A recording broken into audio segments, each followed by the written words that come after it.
Hallelujah. Hallelujah, Jesus. Glory, glory, glory, glory, glorify your name, O God. We magnify your holy name, Lord. Hallelujah, hallelujah, hallelujah. Hallelujah, Jesus. Let us lift our hands to the Lord. Oh, Shakarakaya Barabakandarakaya Barabakandarakaya. Shakarakaya Barabakandarakaya Barabakandarakaya. Oh, we worship you, we worship you, we worship you, we worship you. Oh, Shakarakaya Barabakandarakaya Barabakandarakaya Barabakandarakaya. Yes, O Lord, yes, O Jesus. Yes, O Lord, yes, O Lord. Shakarakaya Barabakandarakaya Barabakandarakaya. We exalt your holy name, Lord. We magnify your holy name, O God. For you are the God of Abraham, Isaac, and Jacob. For you are the fairest of 10,000, the balm of Gilead, the rock of all ages. You are the bright and morning star, the lilies of the valleys, Lord. You are our soon and coming King, the King of kings and the Lord of lords. For you are the Alpha and the Omega, the first and the last, the beginning and the end, O God. For you are highly exalted, Lord. You are highly exalted, O God. Oh, Shakarakai, let us give him the best of praise. Come on, church. Yes, O Lord. Yes, O God. Yes, O Jesus. Yes, O Lord. Hallelujah, hallelujah, hallelujah, hallelujah. Oh, Shakarakaya Barabakandarakaya. We bless your name, Lord. We bless your name. We bless your name. We magnify your holy name, Lord. Hallelujah, hallelujah, hallelujah. Yes, O Jesus. As we stand before you, Lord, acknowledging in ourselves, O God, that apart from you, we can do nothing. Kaming lahat, O Diyos, ay naging maruming basahan sa iyong dakilang harapan. Hindi kami naging karapat-dapat kahit kailanman. Sapagat kaming lahat, O Diyos, ay basura lamang. Kaya, Panginoon, ngayong umagang ito, kami dumudulog sa trono ng mahabaging biyaya. Hayaan mo ang buhay na ito sa umagang ito magbigay lamang ng kaluwalhatian at ng karangalan sa iyong dakilang pangalan. Dalisayin mo po ang aming buhay ngayong umaga. Hugasan ng banal na dugo ng aming Panginoong Jesucristo. Damitan mo kami ng damit ng katwiran upang kami malayang makatayo sa iyong dakilang harapan nang walang pag-aalinlangan, walang bahid ng anumang uri ng pagdududa, sapagkat alam namin kami ay nakatatayo sa iyo because of our Lord Jesus Christ. Kaya naman, Panginoon, dalangin po namin, patuloy ng buhay ng bawat isa. Hayaan mong kaming lahat ay damitan ng katwiran at kabanalan. Hayaan mong kaming lahat sa umagang ito magbigay ng kaluwalhatian at karangalan sa iyo. Banal na Espiritu Santo, ikaw po ang aming maging dakilang guro at tagapagturo ngayong umagang ito. Sa iyo namin pinagkakatiwala ang oras na ito. Walang ibang pangalang maitaas maliban lamang sa iyong dakilang pangalan. Ang lingkod mo, itago mo sa likuran ng iyong krus at walang ibang pangalang maitaas maliban lamang sa iyong dakilang pangalan. Marami pong salamat. We entrust to you, Lord, everything. This is our earnest prayer in Jesus' name. Amen and amen and amen and amen. Mas malakas ho na palakpak sa Diyos na buhay. Praise God, praise God, praise God. Hallelujah, hallelujah. Makakaupo tayong lahat. Praise the Lord. Isa ho mapagpalang umaga po sa bawat isa ho sa atin. Kumustahin nyo nga po sandali ang inyong mga katabi.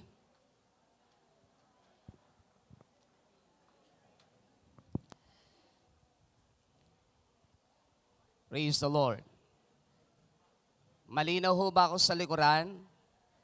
Malinaw naman ho ang ating audio dyan sa likod. May kausap ho ako sa likuran.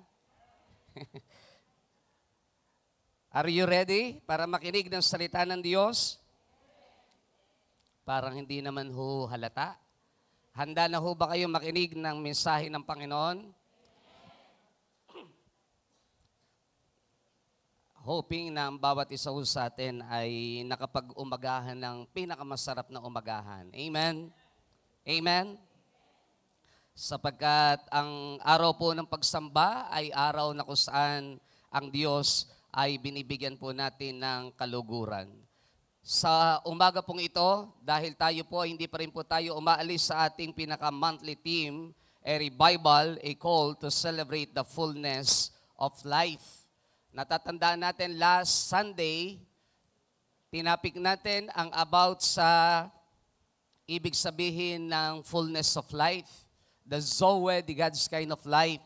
At doon binigyan natin ng diin na mismong ang Panginoong Hesus, hindi lamang siya ang source of life, kundi siya mismo ang buhay. Hindi ka kinakailangan maghanap pa ng ibang bagay. Ang kakumpletuhan ng kasaganaan ng buhay ay kapag tinanggap mo si Jesus as Lord and personal Savior of your life. So meron kang tinatawag na Zoe o yung tinatawag na fullness of life. But this fullness of life, this Zoe life, ito ay nagmula mismo sa bugtong na anak ng Diyos na buhay, ang ating Panginoong Jesucristo. Na sabi natin noong nakaraan, who is in the bosom of the Father from the very beginning, ang sabi ng John chapter 1 verse 18, ay naroroon na sa piling ng Ama, magmula pa lamang sa simula. Pero ang sabi ho ng verse 14, itong anak na ito na tinutukoy ng verse 1 na salita, na kasama ng Diyos sa pasimula pa lamang ay nagkatawang tao, nanaog dito sa lupa, nanirahan sa bawat isa sa atin. Ang malungkot nga lang, ang alam ng iba ay meron pang ibang kasagutan sa lahat ng kanilang panalangin. Hindi nila alam ang Panginoong Hesus mismo ang kakumpletuhan ng buhay ng isang tao. Sapagat siya mismo ang buhay, hindi lamang pinagmumulan ng buhay. Sabi ng John chapter 14 verse 6, Jesus said, I am the way, the truth, and the life, and no one can come to the Father except by me. Lagi hong binibigyan ng diin niya ng ating spiritual director na hindi lamang siya ang daan, kundi hindi lamang siya ang isa sa daan, kundi siya mismo ang daan. Hindi lamang isa siya sa tinatawag na buhay, kundi siya mismo ang buhay. Hindi lamang siya ang katotohanan, kundi siya mismo ang katotohanan. And this morning, we will study again this monthly theme, a call to celebrate the fullness of life. Pero ang topic ko natin this morning, live your life to the fullest. Everybody say, live your life to the fullest. Live your life to the fullest. Kapag ka ho pala ito ay tinype natin sa internet, napakarami ho palang gumamit ng pinaka-title na ito at iba't ibang teachings, iba't ibang katuruan. But don't worry po, hindi ko ho kinuha at wala tayong kinuha na katuruan galing po sa kanila. Ang ibig kong sabihin ay makakasa ho kayo this morning na ang mensahe po natin ay galing mismo sa Diyos na iniligay lang ho sa ating puso. Everybody say, live your life to the fullest. Doon po sa Ephesians 3:19 in the Message translation, live full lives, full in the fullness of God. Basahin nga po natin lahat. 1, 2, 3, go. Minsan pa po. 1, 2, 3, go. Mayroon pa hong 20 hindi sumasabay. 1, 2, 3, go. Live full lives full in the fullness of God. Doon po sa John chapter 10 verse 10 ng CEB translation, the thief enters only to steal, kill, and destroy. I came so that they could have life. Everybody say, so that they could have life. Indeed, and sabi po riyan, so that they could live life to the fullest. Everybody say, live life to the fullest. Yan ho ang sabi ng CEB translation ng John chapter 10 verse 10. The thief enters only to steal.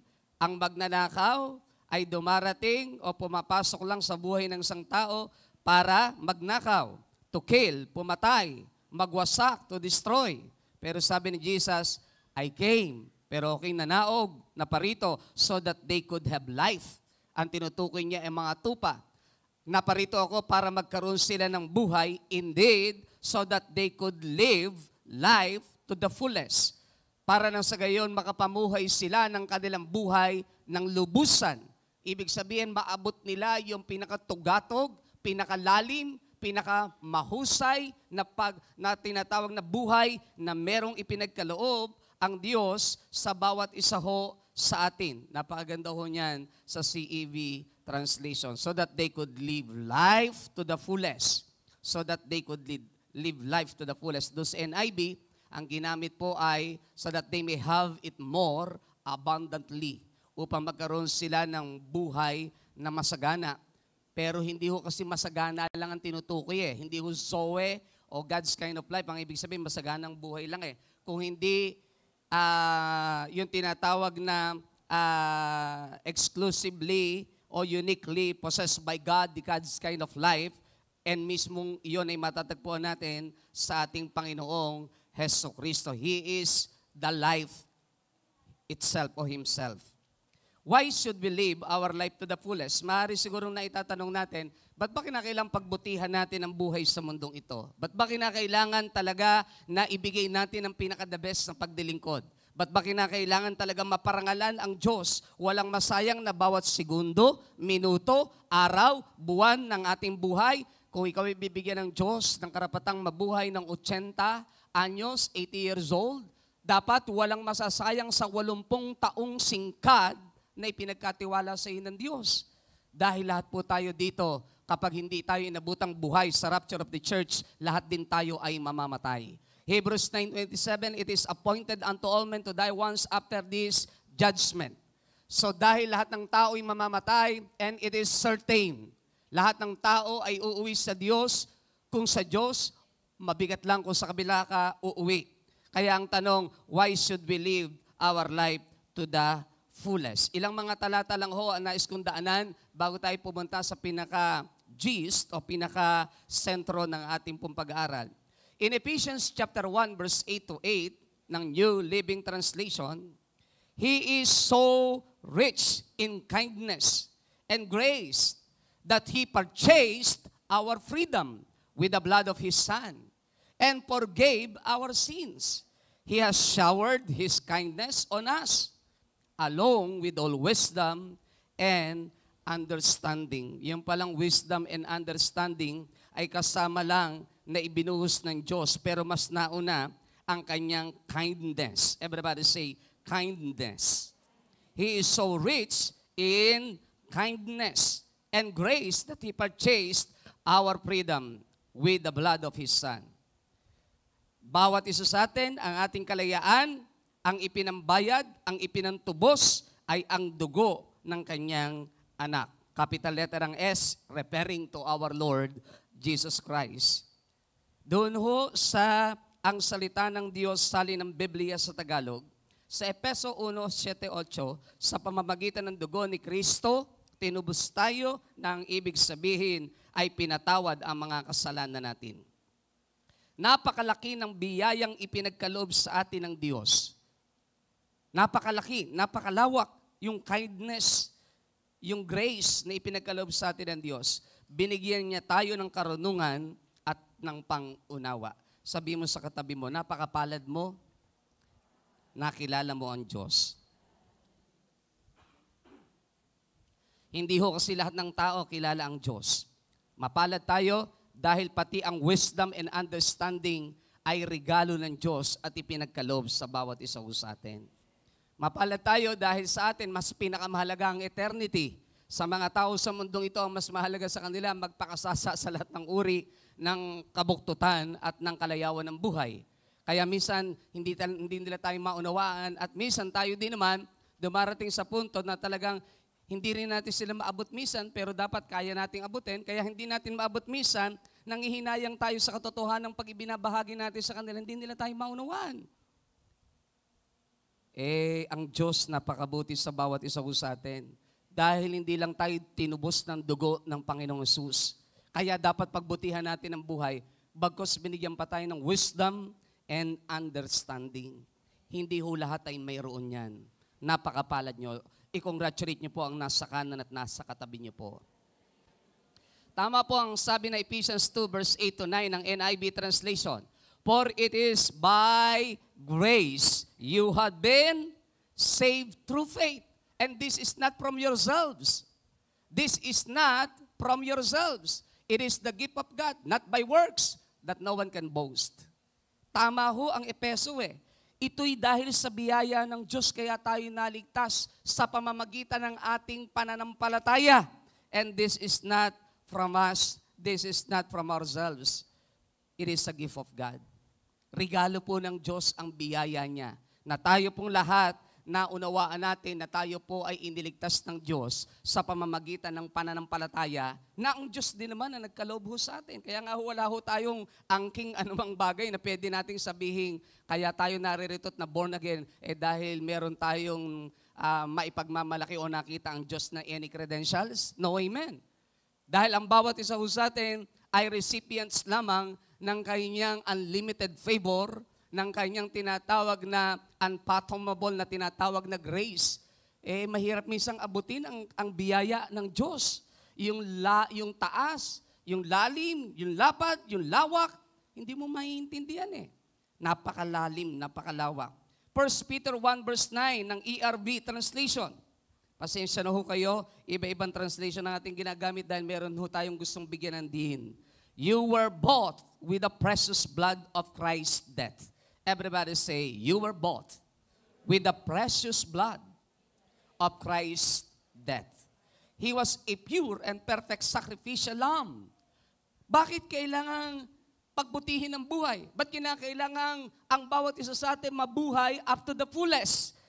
Ibig sabihin, walang masasayang na sandali, regalo, talento, kakayanan, dahil, sabi ho rito, kinonfirm uli ng banal na kasulatan, you were bought with the precious blood of Christ's death. Ang pinambili ho sa atin, ang pinambayad sa atin, ang ipinantubos mismo ay ang dugo ng ating Panginoong Jesucristo sa pamamagitan ng kanyang kamatayan. He was a pure and perfect sacrificial lamb. Doon po sa Acts 20:28 ng King James Version, tingnan natin kung ano ang pagtanaw ng salita ng Diyos pagdating sa church. Take heed, therefore, unto yourselves and to all the flock, over the which the Holy Ghost hath made you overseers, to feed the church of God. Ang kinakausap ni Pablo ay ang mga leaders of the church. Take heed, therefore, unto yourselves and to all the flock over the which the Holy Ghost hath made you overseers, to feed the church of God, which He hath purchased with His own blood. Binibigyan ni Pablo ng Diyos ng paalala through St. Paul ang mga church leaders na dapat mag-ingat ang kanilang mga sarili, pag-ingatan at pag-ingatan din ang mga tupa ni pinagkatiwala ng Diyos sa kanila na mismo ang banal ng Espiritu Santo ang naglagay sa kanila bilang tagapamahala, tagapag-alaga ng mga tupang ito. At pakainin, tinutukoy po niya ang Church of God. Why? Sabi ho dito sa bandang huli ng letter C, which He had purchased with His own blood.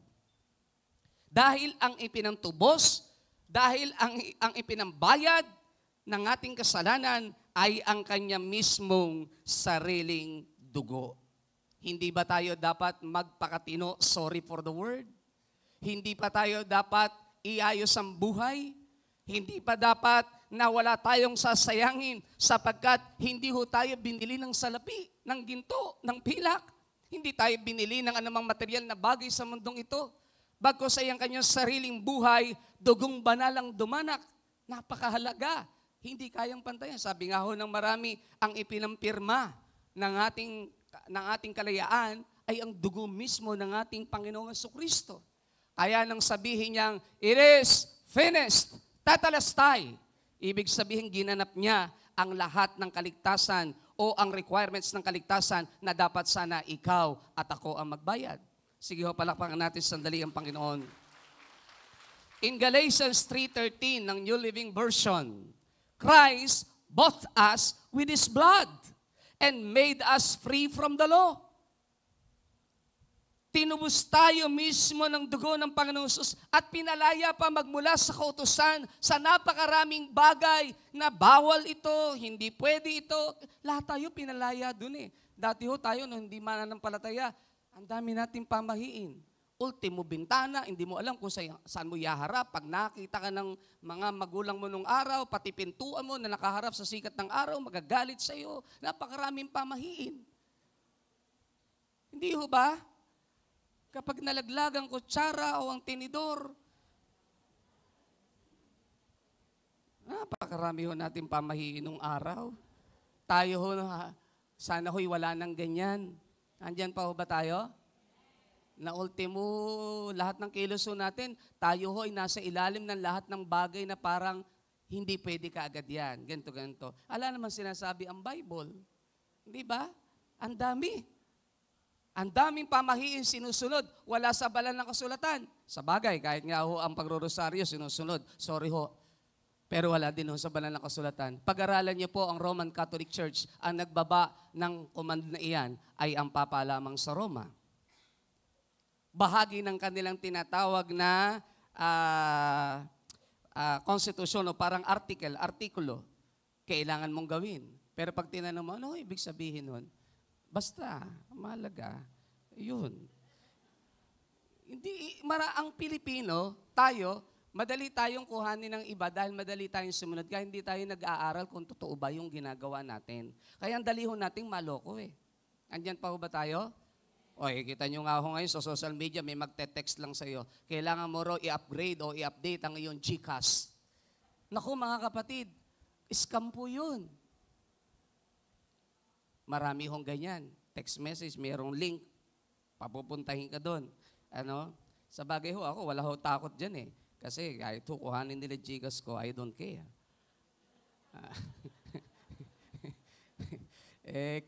Yung iba, madali ho tayong maloko eh. Hindi ho ba? Ngayon, usong-uso na ho propaganda sa social media. Yung mga gumawa at nagnako nung nakaraan, ngayon pinapapogi pang pilit. Yung mga nagpapasok ho ng mga barko ng sa Pilipinas, sa West Philippines, ngayon pinapapogi pang pilit at ginagawa pang bida ng tao. Ganyan ho ang tao eh. Mabayaran lang kahit ano. Sa bagay yung iba, after talaga sa pera, pero kakaiba ho ang GIL Church, kakaiba ang Church of God. Because this church is not for sale. Amen? Christ bought us with His blood and made us free from the law. In that way, the law could not punish us. Christ did this by carrying the load and by being punished instead of us. Siya ang umako ng lahat. Kaya pag binasa natin yung Isaiah 53 verse 5 to 6 hindi ba sa pamamagitan ng kanyang mga latay, tayo ay nagsigaling. Pero mas gusto ko yung verse 4 and verse 6 dun eh. Ang tingin doon ng marami, ang sabi ng iba hanggang verse 5, parusa ang ginawa sa kanya. Dahil pinasan niyang lahat eh. Imagine, hindi mo naman kasalanan, kinuha mo't inako mo. Hindi mo naman kasalanan. Tama ho ang sinabi ng Galatians 3:13 no? Christ did this by carrying the load and by being punished instead of us. Kaya pagdating sa verse 6 na Isaiah 53, ano sabi po ron? We are all like sheep, have gone astray. Each of us turning our own separate way. Bawat isa sa atin, nagkanya-kanya ng lakad. Wala direksyon ng ating buhay. Pero yung buhay na walang direksyon, inakon lahat ng Diyos yung pinasan niya. Dahil ang sabi ng Galatians 3:13, anyone who hangs on a cross is hated and punished or cursed sa NIV translation ng King James Version. Everyone who hangs on the cross, ang ibig sabihin, is cursed, sinumpa. Dito, hated and punished. Ibig sabihin, inakong lahat ang kasalanan. Hindi naman kanya, pero inakong lahat. Christ bought us with His blood.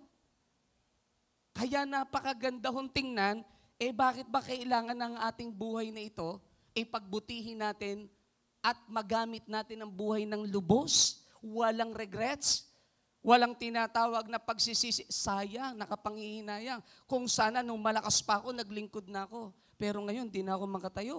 Hindi na ako Ang hirap naman ho kung kayo 90 years old, tsaka palang kayo papalo ng drum set dito. Baka tapos na yung nagpapaawit, doon palang bumabagsak yung stick mo. Mahirap po yun. Minsan, tayo ang thinking natin parang laging may bukas eh. No, amen? Dapat ang konsepto natin laging ito na ang huling araw ko sa mundong ito. Andyan pa ba tayo? Pinagmamalaki natin bukas lagi eh. Mga kapatid, walang pwedeng magmalaki ng bukas. Ang bukas ay maaaring dumating, maaaring hindi. At pagdating, hindi mo rin alam kung ano ang sitwasyon ng araw ng bukas. Malakas lang ang loob natin dahil alam mo natin, He holds our future. Amen? Palakpakan natin sandali ang Lord. Sabi ng Psalm 90 verse 12 NIV translation, teach us to number our days that we may gain a heart of wisdom. Madalas kong binabanggit ito sa birthday. Sa Biblia, hindi tayo tinuturo ang bilangin ng bawat taon ng ating buhay. Ang itinuturo ay bilangin ang bawat araw. Sapagat ang bawat bukas ng paggising po natin ay isang napakalaking biyaya sa bawat isa ko sa atin. Marami na ho natulog na hindi na ho nagising. Ang iba ho, hindi ko talaga alam kung ayaw lang gumising. Pero marami nang natulog na hindi nagising. But thankful ho tayo. Dahil ngayon ho, naririto pa rin ho tayo. So much thankful tayo dahil alam natin no matter what happened in this life, ang Diyos ang may hawak na lahat ng bagay. Pero tingnan niyo po yung karunungan ni Moses. Si Moses po ang may sulat ng awit 90. Hindi si David. Teach us to number our days that we may gain a heart of wisdom. Turuan mo po kami bilangin ang aming mga araw para magkaroon kami ng karunungan. Bakit napakahalaga nun? Gustong ipakita ho ng Diyos through Moses na ang buhay sa mundong ito maiksi lang talaga. Parang bula, sabi ni Pedro. Parang bula, ngayon naririyan, bukas wala na. Parang napakagandang halaman ng bulaklak. Ngayon marikit at puno ng kariktan. Kinabukasan, wala na. Parang damo, sariwa, pero bukas tuyot na. Wala ho makapagsasabi. Pero ang pinakamasarap po, yung sinabi dito, teach us to number our days. Mga kapatid, kayo ho ba'y nag-iisip kung papaano ho ninyo bibilangin ang bawat araw ng inyong buhay? Nakikita niyo ho ba kung nagagamit ba talaga natin, nagiging kapakipakinabang ba ang bawat araw ng ating buhay? Tayo ba ay hindi pabigat sa Diyos, sa ministry? Tayo ba ay nakatutulong? Tayo po ba na ibibigay natin pinaka-the best natin? O ang pinagmamalaki natin after 1 year, after 2 years, doon na lang ako maglilingkod. Sasabihin ko ho sa inyo, pagsisisihan niyo po yan pagdating ng panahon. Wala akong nakakaalam. Kaya binibigyan tayo ng banal na kasulatan ng karunungan na dapat pahalagahan ang bawat araw. Amen? Kaya tama naman ho talagang dapat sineselebrate ang birthday. Isang taon yun 365 days yun. Dito nga ho, per day. Kaya nga ho, mula ho bukas, magbe-birthday na ho ako araw-araw. Joke lang po. Ang point lang, how much more the 365 days? Dito nga, isang araw lang, dapat ka nga talagang magpasalamat na sa Diyos 365 days pa kaya? Kaya yung iba, wag nyo nilalang yung birthday nyo. Napakarami yung biyaya niya. 365 araw. Tapos hindi malang nadagdagan ng isang gurlitang noo mo. Pero may 365 days ka. Tapos ang dami mo naging problema pa. Ayoko lang magpataas ng kamay kung sino matataas ang kolesterol. Minsan, gano'n na, minsan yung mga matatagal ng Kristiyano, dati pag nakita-kita, nagkukumusta, kumusta po kayo? Kumusta po ang buhay pananampalataya niyo? Ngayon, pag nakita-kita, kumusta? Dala mo ba yung maintenance mo? Dala mo ba yung iniinom mo? O yung kolesterol mo ba mataas? O yung diabetes mo ba? Gano'n ba ang ano? Pero whether we like it or not, talaga nagkakaedad ho tayo lahat. Ang kaibahan lang ng born again, nakalalamang ho tayo sa kanila. Tingnan nyo katabi niya, mas batang tingnan. Kumpara ho noon, tama ho ba? Lahat ho ng pumapalakpak naniniwala, yung hindi pumapalakpak hindi ho naniniwala. Tingnan nyo po yung picture nyo noon at ngayon, mas maganda ho kayo ngayon. Pero mas may edad kayo ngayon kumpara noon. Di ho ba? Naniniwala ho ba kayo doon? May nag-flash nga ho akong picture sa FB kamunti ko ng tawagan ng FB, pakidelete nyo ho.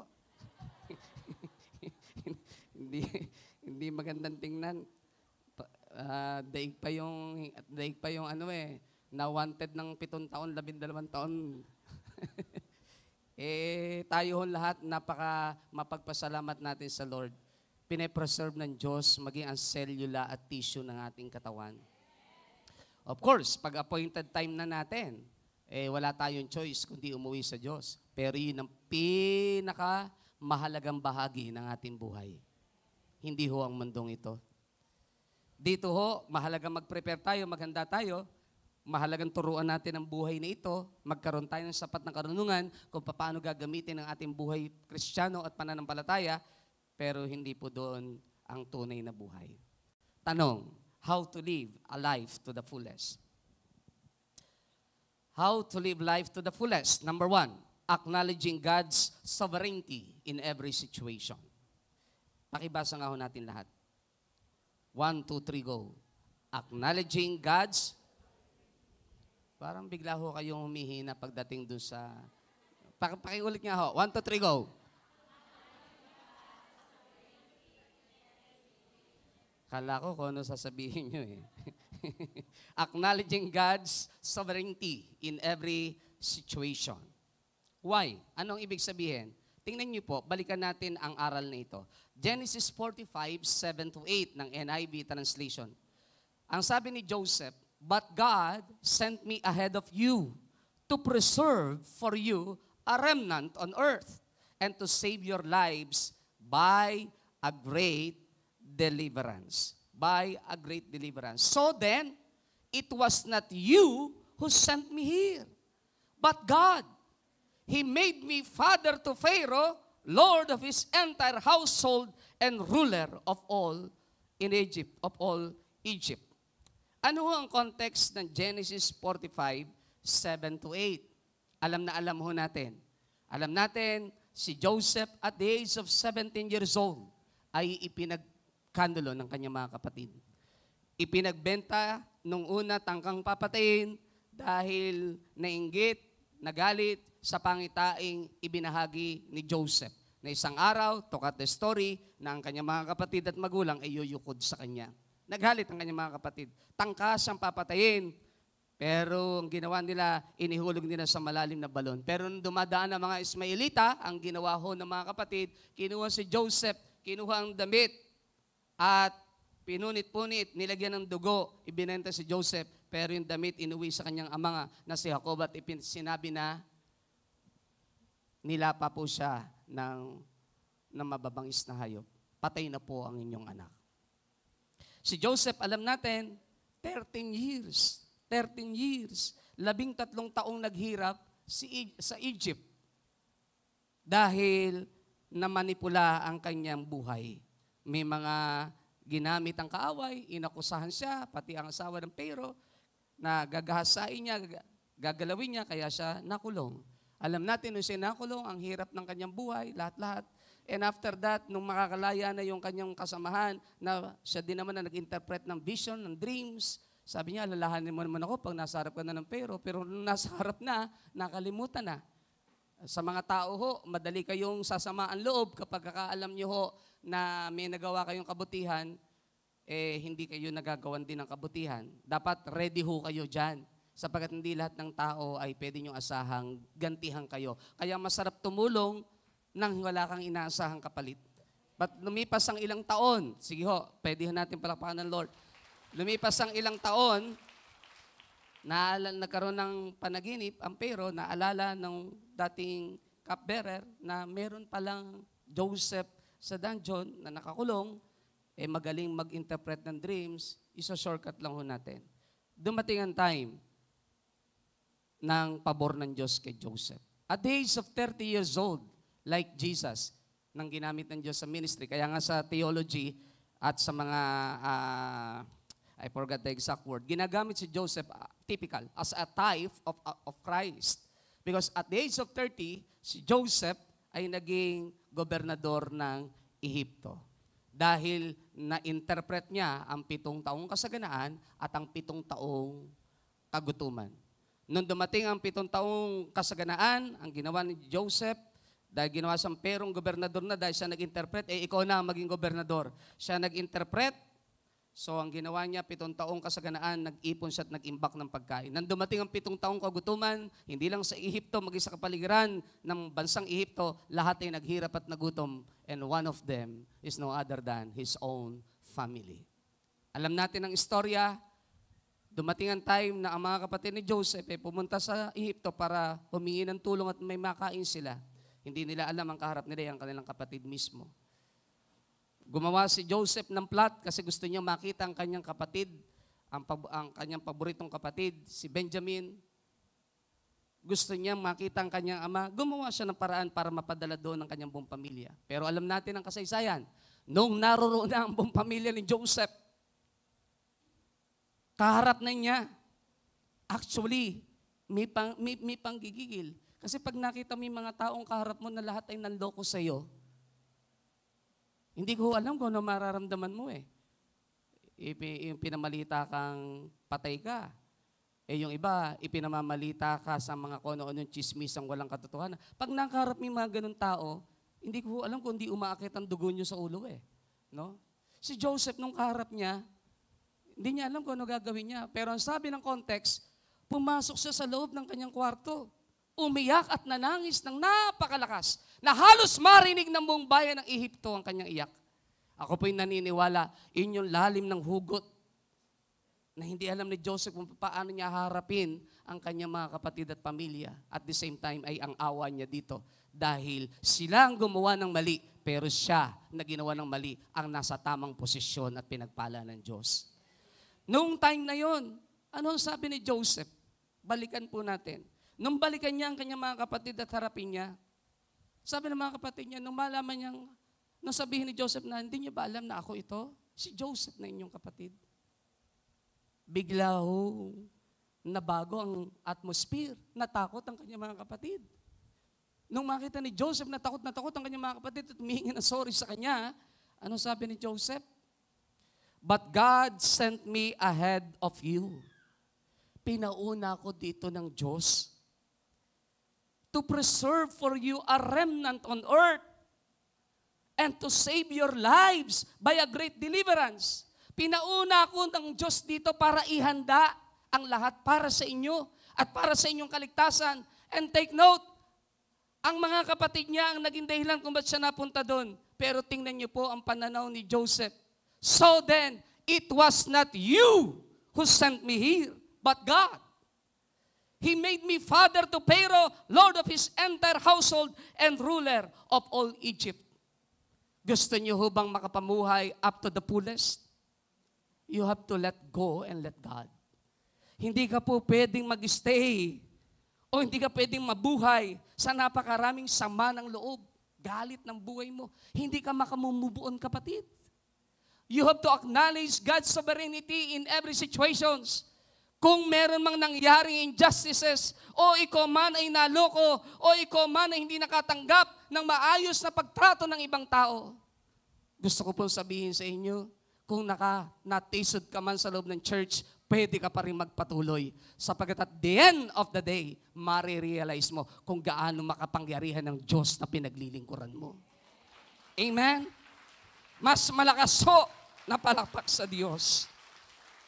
Joseph said to them, it was not you who sent me here, but God. Ang Diyos ang nagsugo sa akin dito. Hindi kayo. Yung mga kapatid niya, hindi alam kung ano sasabihin. Bakit? Nagulat ho sila na iba ang mindset ni Joseph. Why? Sapagkat ang malakas na pag-iyak ni Joseph sa likuran, sa loob ng kanyang kaharian, ng kanyang templo, ng kanyang kwarto, ay simbolo lamang na pinaanod niya ang lahat ng bagay sa nakaraan at kailangan niyang harapin ang pangkasalukuyan. Ang pinakamahalaga ay ang pagkakatawag ng Diyos sa kanyang buhay. Church, sa mundo pong ito, hindi ho patas ang lahat. Sa mundo pong ito, marami ho kayong mararanasan po na kawalan ng katarungan, kawalan ng respeto. Sa mundong ito, lahat na yata mararamdaman nyo. Ang mabigat, mas madaling i-overcome kapag ang nakaproblema mo ay mga taong hindi kumikilala sa Diyos. Pero tatanungin ko kayo, how about kung ang katabi mo naging problema mo? Na pareho kayong dumadalo sa loob ng isang church. Na pareho kayong nasa loob ng isang church. And yet dumating ang panahon, nagkaroon bigla ng friction. Kakayanin mo pa rin kayang magpatuloy? Pwede mo pa kayang ikatuwiran sa Diyos ang katuwiran mo sa ibang tao na madaling i-overcome? Kaya sila ganun kasi hindi sila born again. How about kung born again ang nakasagupan ng iyong pananampalataya? Kumusta po? Paano tayo makapamumuhay? up to the fullest ng ating buhay, yung lubos-lubos na paglilingkod. Lagi ho natin i-acknowledge.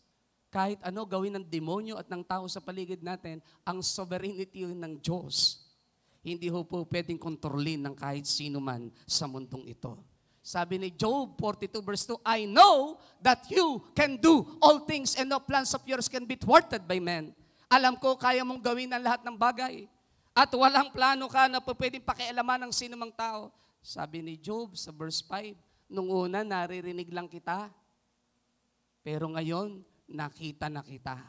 Imagine that. Sa huling chapter lang ng buhay ni Job, doon niya lang sinabing, before, I have heard you, but now, I have seen you. Lumalim ang karanasan, hindi lang basta narinig ang teorya about God. Lumalim ang karanasan, lumalim ang tinatawag na buhay pananampalataya, na-realize ni Job, napakamakapangyarihan pala ng Diyos na kanyang pinaglilingkuran despite ng napakarami niyang pinagdaanan. Mga magulang at mga kapatid, ito ang isang katotohanan, walang talo ng Kristiyano. Amen? We are more than conquerors. Sabi ng Romans 8:37, we are more than conquerors. And we can do all things through Christ who is strengthening us. Amen? Kaya ho natin lahat because of Christ.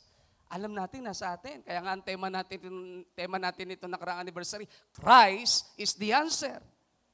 Kaya ho, mahalaga maintindihan natin ito. Sa Exodus 14:13-14 ng New Living Translation, but Moses told the people, don't be afraid. Just stand still. Everybody say, stand still.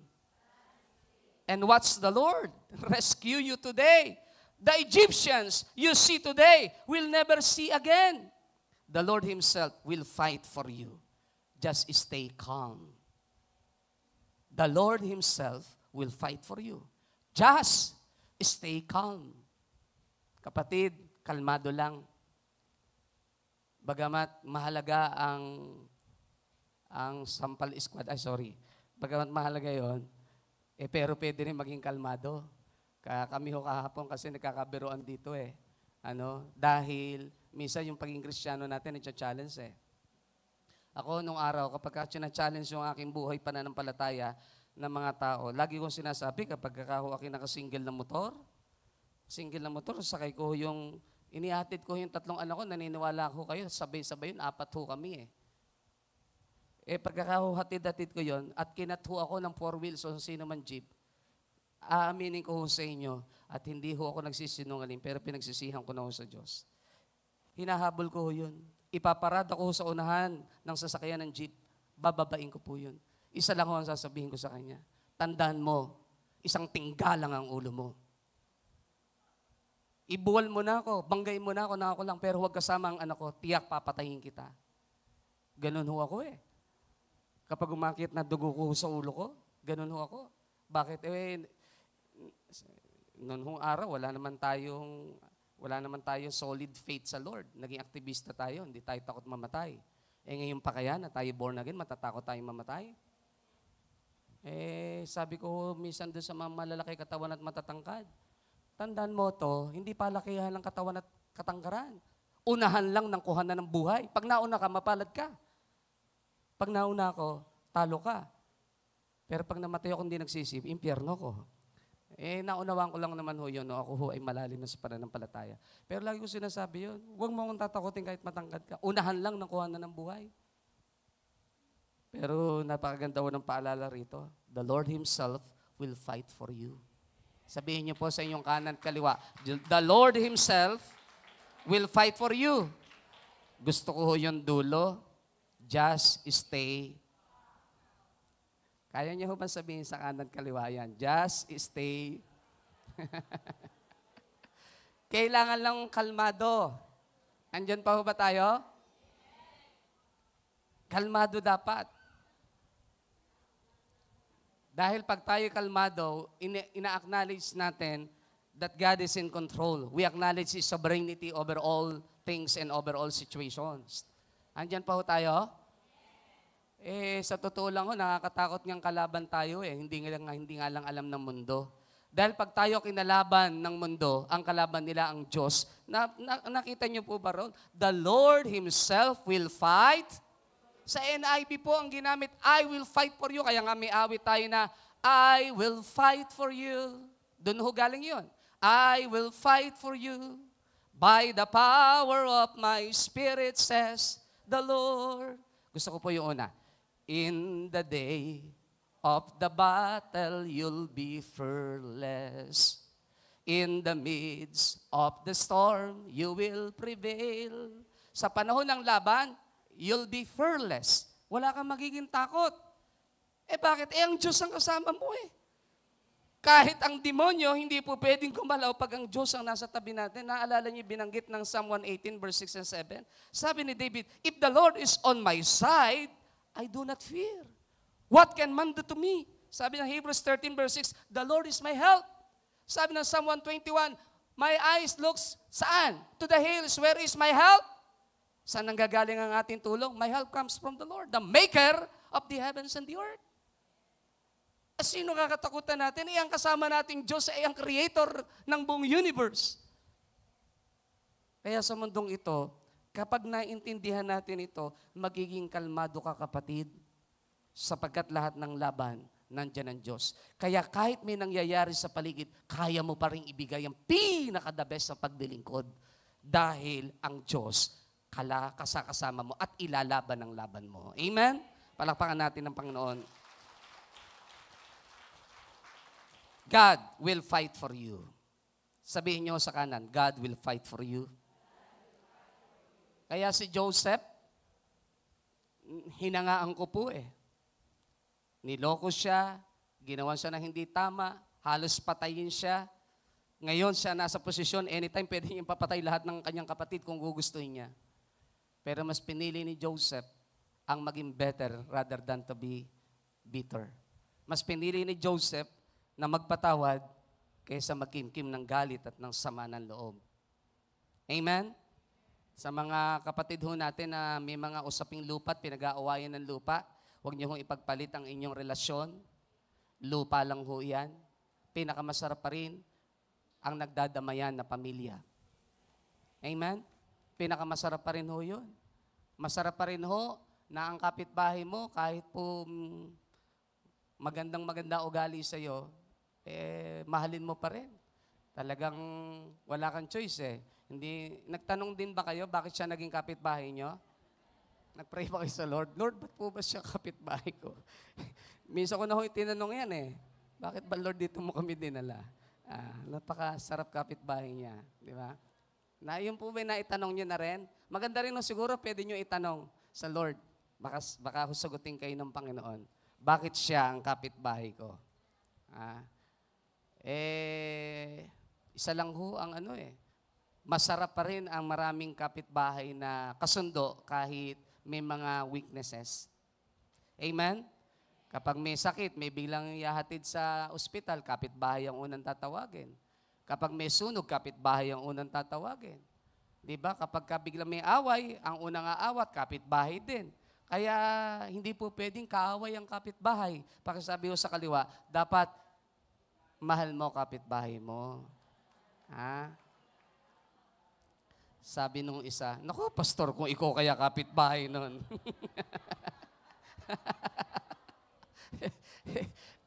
Kahit naman gawin natin, minsan tinanong ako, sabi niya, Pastor Michael, kami ba hindi mo kayang patawarin? Ay, naku naman kayang-kaya, Sabi niya, ganun po ba? Wala akong problema. Sabi sa Biblia, dapat mag-ibigan tayo. 1 John 4 verse 8, verse 7 and 8, love one another. Okay ho yun pero wag ho kayong mag-alala. Sabi din kasi sa Biblia, love your enemies. Kaya mahal na mahal ko kayo. Alam nyo, masarap mabuhay sa mundong ito pag alam mong God is in control of everything. Amen? Palapakan ho natin ang Panginoon. Praise God, praise God. Pangalawa, how to live life to the fullest? Living at the center of God's grace. Living at the center of God's grace. 2 Corinthians 12 verse 9. Natatandaan nyo pa ho ba ito? But He said to me, my grace is sufficient for you. My power is made perfect in weakness. Therefore, I will boast all the more gladly about my weaknesses, so that Christ's power may rest on me. But He said to me, my grace is sufficient for you. Alam niyo po ba how to live life to the fullest? Living at the center of God's grace. Dapat lang ho nating maunawaan, wala ni katiting na lakas na nanggagaling sa atin para sabihin natin kaya tayo nakapagtatagumpay at kaya tayo nakapagpapatuloy at kaya tayo nakapaglilingkod at naibibigay natin sa Diyos ang lahat ng bagay ay dahil meron tayo ni katiting man, nakaangking kakayanan o whatsoever. No. Biyaya lang ho talaga ng Diyos. Kaya nga ho nung si Don Moen ay mag-concert, nung likhain niya ang awit ng Give Thanks, nagawa ho niya ang awit na yun sa panahong may sakit ang kanyang anak. Sa panahong, sabi ho niya sa kanyang testimony, hindi niya alam kung ano nagagawin niya.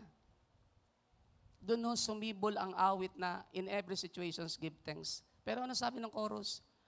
And now, let the weak say, I am. Ang awit po na yan ay hindi ho basta nalikha lang. Ang awit na yun ay nalikha sa panahong hindi alam ni Don Moen ang kanyang gagawin at hinang-hina na siya. Tinatagasan siya ng lakas dahil kailangan niya ng himala. Pero doon sumibol ang awit na yon.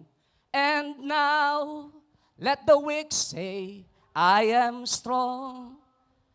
Let the poor say, because of what the Lord has done for us. Give thanks with a grateful heart.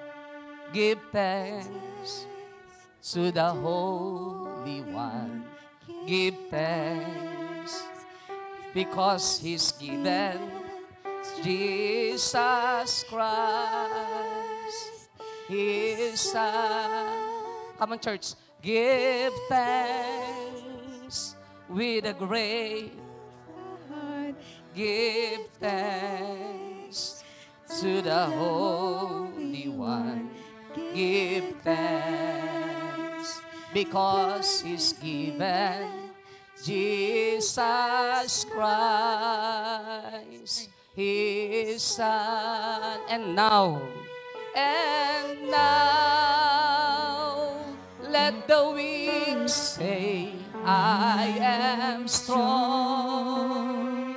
Let the poor say, I am rich, because of what the Lord has done for us.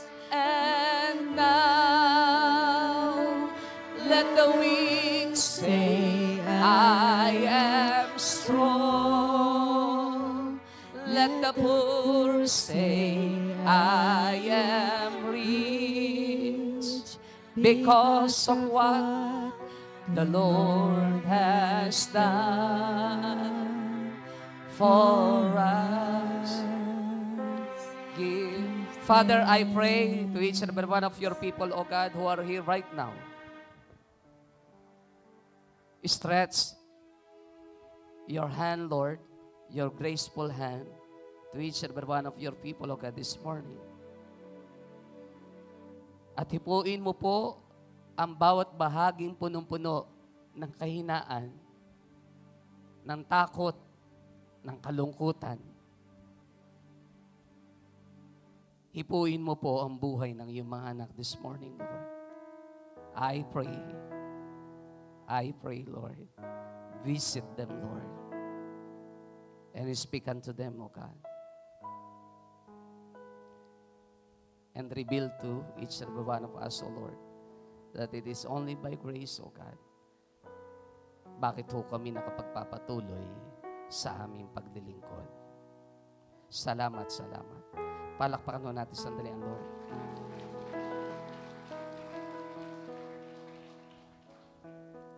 Living at the center of God's grace. Biyaya lang ho talaga ng Lord. Pagka iniisip po natin na kaya tayo nakapagpapatuloy at nakapaglilingkod dahil sa lakas natin galing, mapapagod ho kayo. Bibigay ho kayo at ihinto. But no, amen.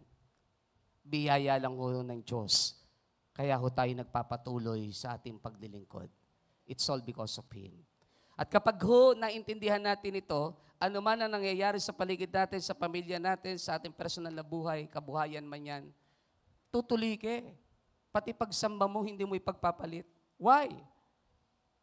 Kasi alam mo naman, yung biyaya ng Diyos, sapat ho eh. Ini-strengthen tayo ng grasya ng Lord. Kaya tayo nakapagpapatuloy. My grace is sufficient for you. My grace is sufficient for you.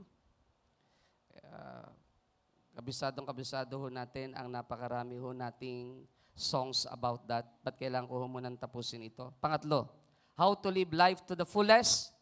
Living in doing His will. Everybody say, living in doing His will. Luke 22:42, and I be, Father, if you are willing, take this cup from me, yet not my will, but yours be done. Father, if you are willing, take this cup from me, yet not my will, but yours be done. But yours be done. Yung context, alam ho natin kung bakit po sinabi ng Panginoon Jesus yan. As bilang isang incarnated God na nasa human, na nasa katauhan ng pangtao, may dugo at may laman, naramdaman niya kung gaano kahirap yung kanyang sufferings doon sa krus ng Kalbaryo. Kaya yung lalim ng mensahe ng down the Via Dolorosa ay sobra. Noon ho tayo ay napunta ng Israel, nabiyayaan tayong makarating ng Israel. Though, ano na po yun, nirenovate na, inayos na, para gusto nila i-preserve. Pero pagka talagang tiningnan nyo, yung bawat nilalakaran ni Jesus na station bago sa mount o bundok ng Golgotha, ay grabe. Kung ang titingnan ay yung noong mismong time niya, kung gaano kahirap lakaran yung lugar, bato-bato, whatsoever. At the same time, yung layo, na bago siya lagyan ng krus, ay pinalo muna ng pinalo. Alam natin ang kasaysayan. Pagod na pagod ang katawan, halos bumigay. Pagkatapos paglalakarin ka, lalagyan ka pa ng krus. Grabe po yun. But alam ho natin, lahat ng iyon ay nakita ng ating Panginoong Jesus. Kaya nung nakikita na niya ang approaching sufferings sa krus ng Kalbaryo, nag-pray siya, hindi para talikuran ng pagkakatawag, kung hindi ang sabi ng ilang Bible scholar, ito'y bunsod na mismo ang Panginoon Jesus ay totoong nasa kaanyo ang tao at nasa laman. Ramdam niya kung gaano kahirap yung kanyang sasagupain. Kaya ang sabi niya, Father, if you are willing, take this cup, the cup of sufferings from me, yet not my will. Yet not my will, but yours be done. Kapag ako po ang i-interpret nito, kung mismo ang Panginoong Jesus na nagkatawang tao bilang Diyos ay nagkatawang tao, kung mismong siya naramdaman ang hirap na meron ang krus ng Kalbaryo, how much more tayo? How much more tayo? Ganong kalalim yung kanyang prayer. Kung pwede lang. Kung pwedeng huwag na lang. Why? Ikaw makaramdam nun. Alam mo natin, sa movie ng The Passion of Christ, ang hirap hong ipaliwanag, ang hirap i-define, ang hirap hong ipakita kung gaano ang hirap ng ating Panginoon Jesus. But church, living life to the fullest, dapat alam natin ang ating tinatawag na accountability in doing God's will. Alam natin kahit anong hirap, anong pagod, pero dahil alam natin kailangan nating sumunod at sundin ang Diyos sa lahat ng ipinagagawa niya at laban ng buhay, kahit mahirap, kahit minsan nakataya ang iyong personal na ego, kahit kailangan mong tapakan ng sarili mo, gagawin mo para lang matagpos mo yung ipinagagawa ng Diyos. Remember ang Matthew 7:21. Not everyone who calls on me, Lord, Lord, shall enter into the kingdom of heaven, but only those who do it the will of my Father in heaven. In the last days, many will come unto me and they will say, Lord, why you shut the door of heaven to us? Why you close the door of heaven to us? We pray for the sick and the sick recover. We cast out demons. We speak in new tongues. Lahat naman ginawa namin. Pero ano sabi ng Panginoon Jesus? Get out of my sight, you evildoers. Sa ibang translation, you hypocrites. Sino yung hypocrites? Ito yung mga nakakilala na, pero nabubuhay pa sa kasinungalingan. You hypocrites, get out of my sight. I do not know you. Listen carefully, please, church. Pagkatapos banggitin ang verse 21 to 23, at saka isinunod ang 24 to 27, may dalawang taong nagtayo ng kanyang pundasyon. Nakuha niyo po kagad ang mensahe. May dalawang taong nagtayo kagad ng kanilang pundasyon sa ibabaw ng buhanginan. Dumating ang flood, ang winds, ang storms. Dahil nakatayo ang kanyang pundasyon sa ibabaw ng buhanginan, bumagsak ito. Sino yung nakatayo sa ibabaw ng pundasyon? Ang nakinig, pero hindi nagsagawa ng kanyang napakinggan. Subalit meron namang taong nagtayo ng kanyang pundasyon sa ibabaw ng bato. The same flood, the same wind, the same storms ang dumating, pero nanatiling nakatayo. Why? Sapagkat siya'y nakinig at nagsagawa ng kanyang napakinggan. Tama ang sabi ng James 1:22. We're not only a hearers, but doers of the word. Mawwawakas ang lahat ng bagay sa mundong ito. The lust of the flesh, the lust of the eyes, the pride of life, sabi ng 1 John 2:15, 16, 17. But ang sabi ho ng verse 17, but sino lang ang mananatili? But only those who do it the will of my Father will abide it forever. Sino lang ang mananatili? Lahat ng bagay mawawala. The lust of the eyes, the lust of the flesh, and even the pride of life. Pero yung mananatili, yung gumagawa ng salita ng Diyos. Pag ikaw ay ginagawa mo ang salita ng Diyos, sinusunod mo ang kalooban ng Diyos, anumang dumating na unos ng buhay mo, kapatid, tatayo ka ng matatag. Tatayo ka ng matatag. Sige ho, palakpakan natin ng Diyos. Sapagkat ang pundasyon mo ay ang paggawa ng kalooban ng Diyos. Living life to the fullest.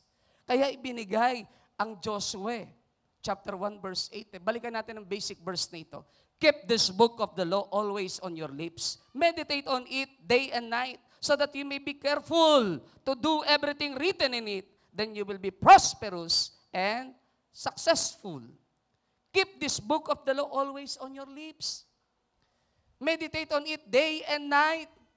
Kaya nga yung meditation, yung devotion, hindi ho dapat kinababagutan yon. Kung ikaw ay manggagawa lalo, hindi ka dapat nagre-reklamo doon. Dahil iyon ang pundasyon mo, kapatid. Meditate on it day and night, so that you may be careful to do everything written in it. Then you will be prosperous and successful. Tama ang sabi ng Luke 4:4, Matthew 4:4, Deuteronomy chapter 8, verse 3, man shall not live by bread alone, but by every word that proceedeth out of the mouth of God. Ang tao hindi pwedeng mabuhay lang sa tinapay, kundi sa bawat salita ng Diyos na namumutawi sa bibig niya. Ibig sabihin, ang banal na kasulatan dapat natin maintindihan. Ang Biblia, ito mismong hawak-hawak ko po, the written word of God is the Logos. But once you read the word of God, once you read it, this Logos will become a rema in your heart. Magpapahayag ang Diyos habang binabasa mo. Mangungusap ang Diyos habang binabasa mo. Why? Sabi ng John chapter 6, verse 63, the word that I have spoken to you are life and spirit. Ito'y buhay at espiritu. Kaya the more ng salita ng Diyos ay binabasa mo at pumapasok sa buong pagkatao mo, ang Diyos may ginagawa sa buhay mo. Buhay ito eh. Nag-a-add ito ng buhay, ng life. Kung stress ka nga, dapat nga salita ng Diyos ang una mong gamot sa buhay mo eh. Dahil dito, pag binasa mo, naku, makakaranas ka ng kakaibang kapayapaan dahil tuturuan ka ng Diyos kung paano ipapagkatiwala lahat ng bagay sa Kanya. Ano sabi ng Philippians 4 verse 6 up to verse 8? Ano sabi ng, do not be anxious about anything, but in everything by prayer, with supplications, with thanksgiving, present your request to God. Lahat ng iyong kailangan, sabihin mo sa Kanya. Gusto ko yung sumunod sa verse 7 eh. And the peace of God that passeth all understanding will guard your hearts and your minds. Kapag ang salita ng Diyos nakapasok sa inyong buhay, may kapayapaang dala-dala po ito. Sabi ng Philippians 4 verse 7. Sabi ng Psalm 107 verse 20, ang salita ng Diyos, ang dala-dala niya ay kagalingan. Sabi ng Psalm 107 verse 20, He sent His word and healed them and delivered them from their destruction. In Philippians 4 verse 7, ang dala ng salita ng Diyos ay kapayapaan. Sa Psalm 107:20, ang dala ng salita ng Diyos ay kagalingan. Doon sa Romans 10 verse 17, ang dala ng salita ng Diyos ay pananampalataya. Once you read the Word of God, may ginagawa ang Diyos at mayroong pagpapalang gagawin ng Diyos. So, tingnan niyo po yung Psalm 100 o Psalm chapter 1 verse 1 up to verse 3. Anong sabi rin? Mapalad ang tao na hindi umuupo o yumuyuko o kaya nakikisalamuha sa mga tao na walang ginawa, kundi ang laging adhikay, hamak-hamakin lamang ng Diyos na dakila. Mapalad ang mga taong hindi umuupo sa umpukan ng mga makasalanan na walang ginawa, kundi hamak-hamakin lang ang Diyos na dakila. Bagkos, ang sabi ng verse 2, bagkos ang kanyang kaligayahan, ang kanyang desires, ang kanyang delight, ang kanyang kaligayahan ay buli-bulihin ang salita ng Diyos sa gabi at araw. Kaya naman sabi ng verse 3, kaya siya matutulad sa puno na natanim sa tabi ng batisan, sariwa ang dahon at laging namumunga sa kapanahunan at anuman ang kanyang gawin ay tiyak na magtatagumpay. Amen? Palakpakan natin sandali ang Lord. Doing the will of God. Kaya mahalaga itong Joshua chapter 1 verse 8, keep this book of the law always on your lips. Meditate on it day and night so that you may be careful to do everything in it. Then you will be prosperous and successful. Kaya hindi kalugihan ang mag-invest ka ng oras mo sa salita ng Diyos. Amen? Hindi ho kalugihan. Gusto kong i-challenge kayong lahat sapagat kahapon sa meeting ng workers, even ng mga workers, starting ho ng next Friday, ay magkakaroon na po ng 1 chapter a day, reading the Bible, isasubmit through GC. Kung ang mga members natin gusto nyo po, at baka ho kayo ay active pa rin doon sa dati nating chat room o GC ng members, wala hong nalugi na balik-balikan ng salita ng Diyos from Genesis to Revelations. Sapagat the more you read the Word of God, the more you will be strengthened. Amen? Palakpakan ho natin sandali ang Lord. And last but not the least, how to live life to the fullest. Everything has a beginning and an end. Anong ibig sabihin, Pastor? Job 1:21. Pwede ho bang pakibasa nating lahat ng sabay-sabay? 1, 2, 3, go. And said, naked I came from my mother's womb, and naked I will depart. The Lord gave, and the Lord has taken away. May the name of the Lord be praised. Ano ho ang context? Hindi ho madali ang context, sapagkat ito ho ang panahon na nasubok ang buhay, pananampalataya ni Job. Alam mo natin ang kasaysayan sa chapter 1. Lahat ng bagay ay nawala, lahat ng bagay ay kinuha. Ang kanyang anak, ang kanyang hayupan, alagang hayop, yaman niya, lahat ay nawala sa isang iglap. Ang kinang ng kanyang buhay sa panahong iyon. Sabi ng maraming Bible scholar, si Job ay itinuturing na isa sa pinakamayaman ng panahong iyon, kung hindi man siya ang pinakamayaman sa lahat. Sa ganda ng buhay. But sa isang iglap, nagbago ang lahat at nawala ang lahat. Dumating ang matinding pagsubok ng kanyang buhay. Subalit at the end of the day of his life, hindi pa rin siya bumitaw sa Diyos. At ito ang kanyang natutunan. Naked I came from my mother's womb, and naked I will depart. The Lord gave, and the Lord has taken away. May the name of the Lord be praised. Church, gusto ko po kayong kausapin ng puso sa puso. Everything has a beginning and an end. Whether we like it or not. Sa mundong ito, ang permanente lang, ang salita mismo permanente, pero lahat temporal. Ang hindi lang nagbabago ay ang salitang changes, pero ang lahat ay nagbabago. Hindi laging ikaw ay nasa itaas sa tanggapin natin sa hindi kahit ikaw ay mananampalataya. Hindi laging maayos at okay ang buhay. Pero isang bagay ho ang tiyak, lahat din ng bagay pwedeng mawala sa iyo. Tanggapin na ho natin ang katotohanan, wala ho talagang permanente, temporal ang lahat. Paano kung dumating yung time ng buhay na talagang ang lahat ay alisin ng Diyos? Ano ang gagawin mo? Kaya mo pa maglingkod up to the fullest? Isa lang ho ang natutunan ni Job sa kanyang buhay. Na-realize niya, tama nga naman, lumabas akong hubad sa sinapupunan ng aking ina. Hubad rin akong babalik sa alabok. Lahat ng bagay ay may pasimula, but church, lahat din ng bagay ay may hangganan. Kung kaya nating tanggapin ang katotohanan ito, mawala man sa iyo ang lahat, kaya mo pa rin magpatuloy at maglingkod sa Diyos. Palakpakan ho natin sandali ang Panginoon. Mahalaga ho ang realization ito. Hindi ho ibig sabihin huwag tayong umangkin ng pagpapala. Hindi ho yun ang point. Gusto ng Diyos magkaroon tayo ng Zoe, the God's kind of life. Pero ang buhay ay hindi ho natin kayang sabihin laging balansyado. Ang buhay, parang aeroplano lang din po yan pag sumakay ka. Hindi laging panatag at walang turbulence. Hindi ho laging ang pakpak ay pantay.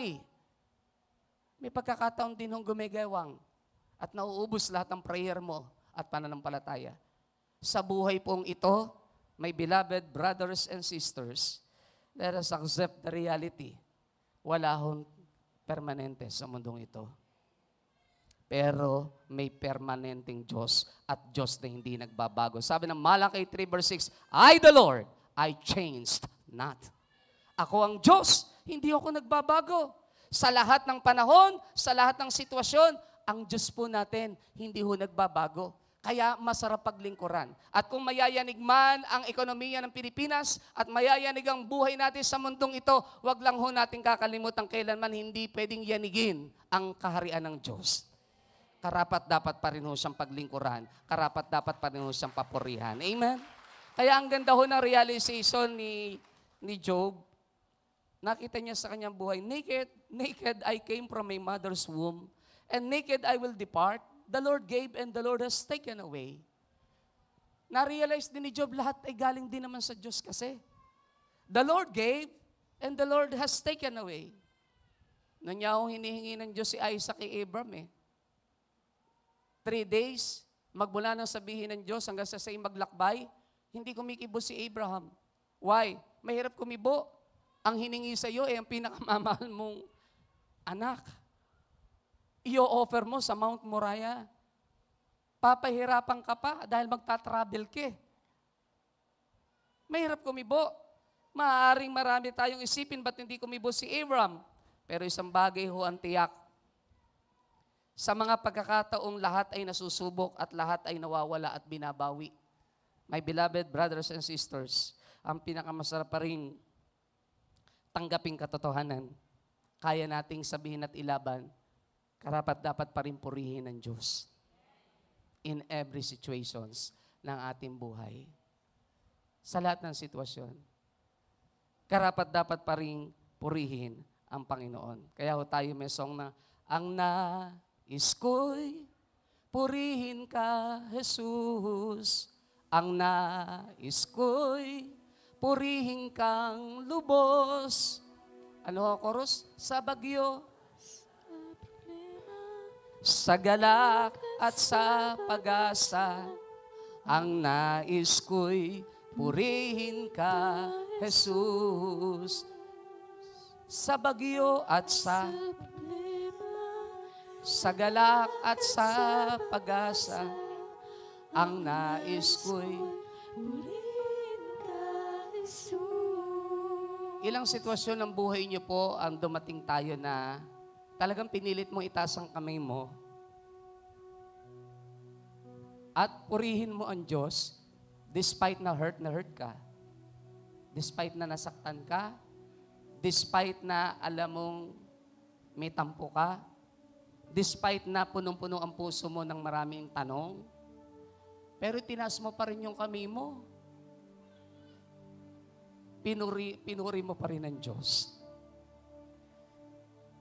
Live life to the fullest, church.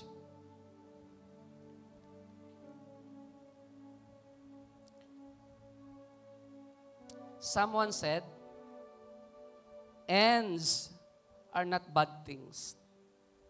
They just mean that something else is about to begin. Meron ho bang nawala? May natapos ba? May pinanghinayangan ba tayo? May trabaho bang pinangarap mong makuha, pero hindi mo rin nakuha? May opportunity bang lumipas? Someone said, ends are not bad things.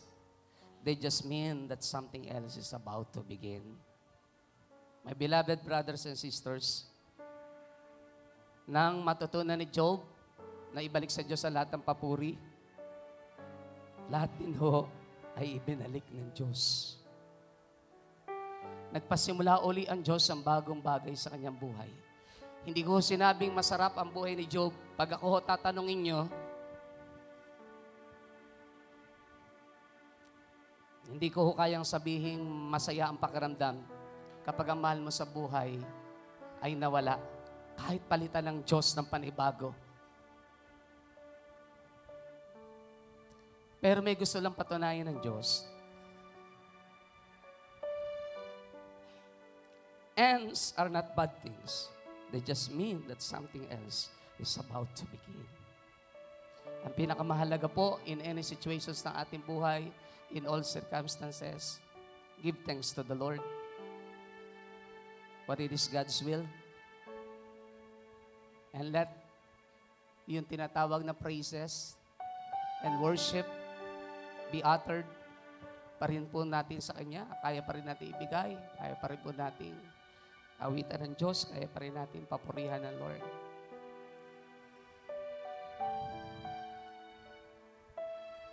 Natatandaan niyo ba ang awit na ito na matagal na? Ating purihin, purihin, purihin ng Diyos. O purihin ng Diyos sa puso at isip, sa salmo at awit. Purihin, purihin ang Diyos. Ating purihin. Ating purihin, purihin, purihin ang Diyos. Oh.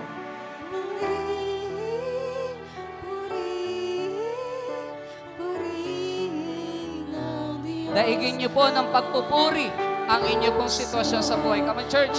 Stand on your feet. Oh, shakarakaya, marabagkakarakaya. Purihin. Purihin ang Diyos. Ating purihin.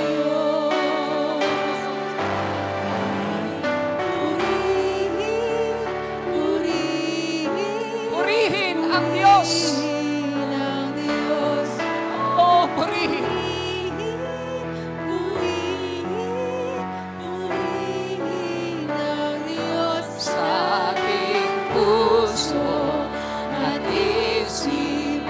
Salmo at awit, purihin, purihin. Only the people of God, ating purihin.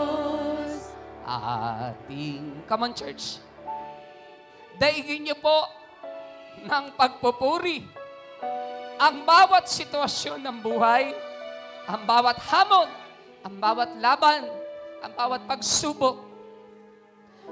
Oh, shakarakaya. Sa ating puso at isip, sa salmo at awit, purihin, purihin ang Diyos. Ating purihin, purihin, purihin ang Diyos. Oh, purihin, purihin.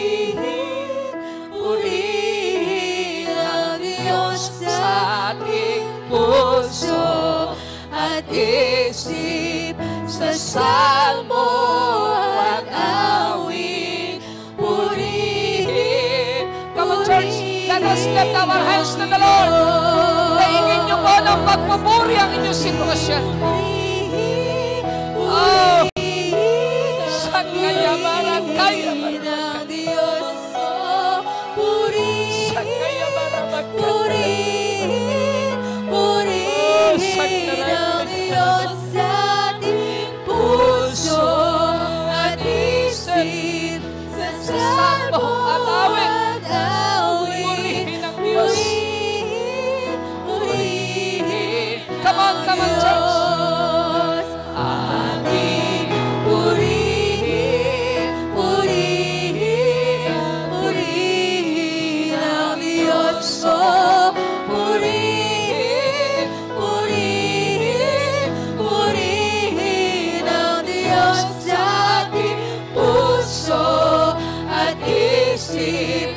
salmo at awit, purihin, purihin. Only the keyboard. Just louder.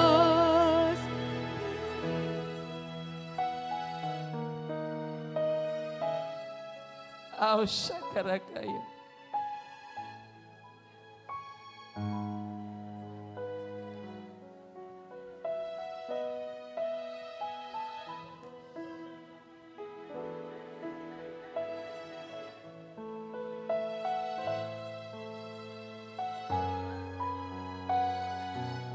Church, anong sitwasyon ho ang meron kayo?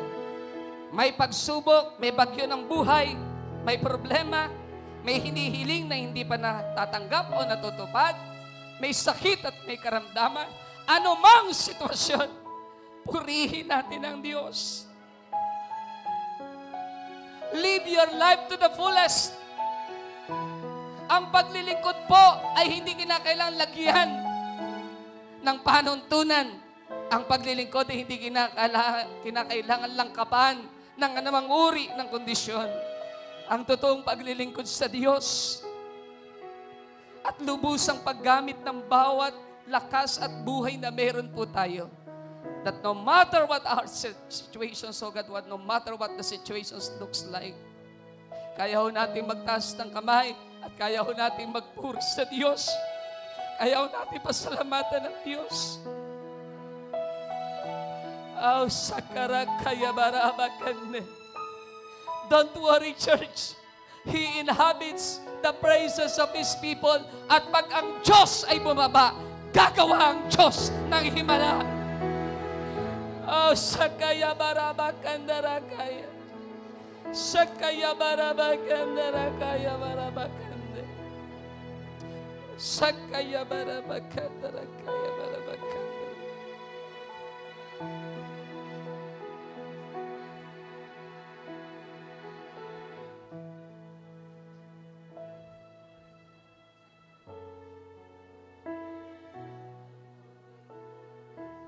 Ating purihin, purihin, purihin ang Diyos. Oh, purihin, purihin, purihin ang Diyos sa ating puso at isip, sa salmo at awit.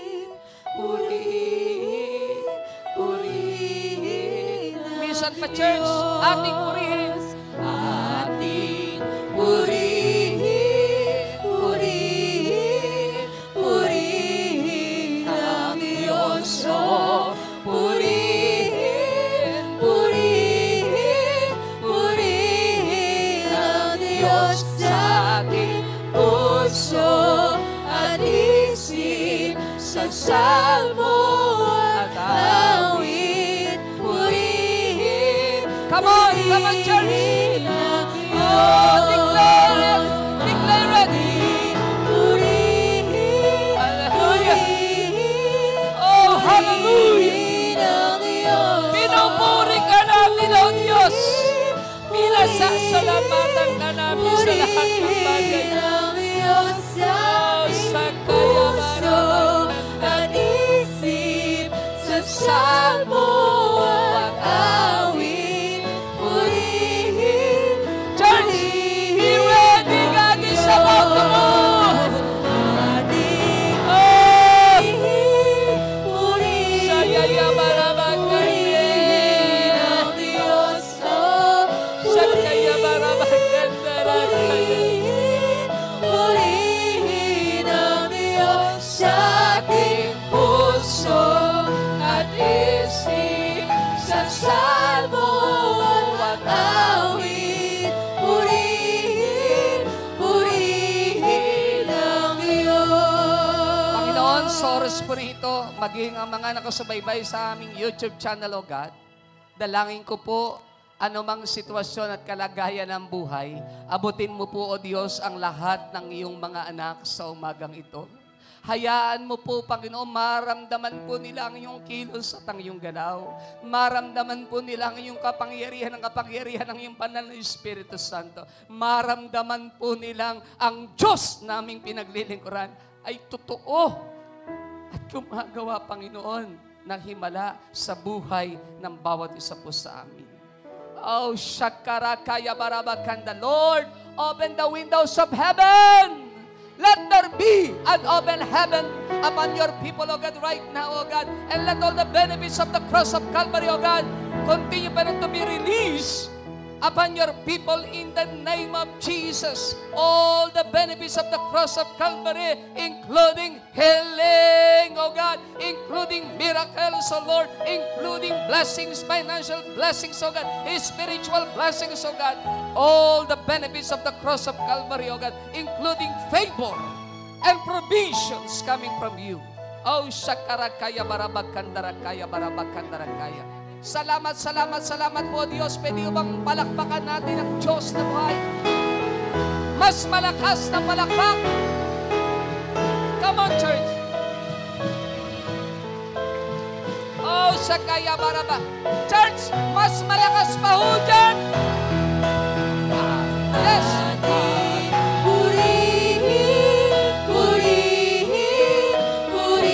Yes, O Lord. Hallelujah. Yes, O Jesus. Purihin ang Diyos sa ating puso at isip sa